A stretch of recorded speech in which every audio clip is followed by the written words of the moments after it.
Okay, so we're going to check out this first one. So this one says we need to solve for x. So we see here we've got an x squared. That means that we've got a quadratic equation. In the book, they talked about doing the quadratic equation with this. So that's going to be negative b plus or minus the square root of b squared minus 4ac all over 2a. Where a is going to be the coefficient here, which is 1. B is going to be the coefficient here, which is 5. And C is going to be just this number right here. So C is just going to be 6. So I want to plug these into the formula up here.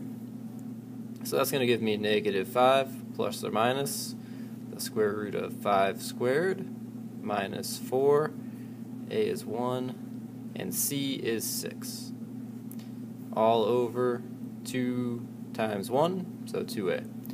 So this 5 squared, I might as well put that in parentheses also. It's going to be negative 5 plus or minus the square root of 25 minus 4 times 1 times 6 is 24, all over 2. So I can go ahead and I can subtract these. So this is going to be 25 minus 24 is the square root of 1, which is 1. So I'm going to come over here now. So I'm going to take my number 1 over here.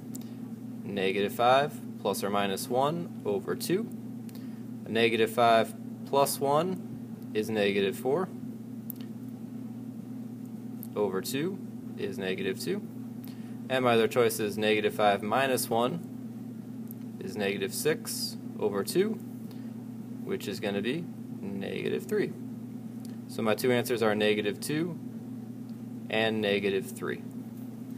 Kind of a long way. Some people try to do some generic rectangles. You can totally solve this one by doing generic rectangles. You'll end up with x plus 2 and x plus 3 on the outsides. So that's another way to do that one if you remember that from Algebra 1. Over here we had some series and sequences. This was also a bit of a review from Algebra 1. The difference between arithmetic and geometric is we have to add the same thing or subtract the same thing every time, and geometric is a multiply or divide. So we can see here we're going to add the same amount every time. We're going to keep adding by 57, so we know it's arithmetic because we do plus 57 every time. So to get an equation, all these equations are going to be of the form t of n equals t0, which we don't know quite yet, plus the change, which here is 57 times n. To get this t0, this is 1, 2, 3, 4, so we're going to start here and go back one more. So if we go back one swoop, we got to go back 57. If we end up going back 57, we're going to end up at our answer. So if we go back 57, we should end up at 244. So I'm just trying to check that. So that's 244 plus 57n. So that's our sequence equation. So next up, we're going to check out this graph right here. We want to try and find the measure of the angle. So what that means is we got to get this angle right here, that angle theta. So to do this, if I drop a line down here, now I have a nice right triangle. I know this distance here is 4. I can count. This distance here is also 3. We can count. So we just need to find theta. So I've got the opposite and the adjacent. So SOHCAHTOA tangent of theta is TOA opposite over adjacent. So we can fill in. Tangent of theta is 3 over 4. And to get rid of that, we can do theta is tangent inverse of 3 over 4. At this point, you're going to want to plug this into a calculator. So if you plug that into a calculator, you're going to get 36.87 degrees. And that's what we wanted to get. So we wanted to go for that right there. As we go on, we've got a right triangle with two sides that are 5 root 2. So I'm going to draw my triangle with two sides 5 root 2. Alright.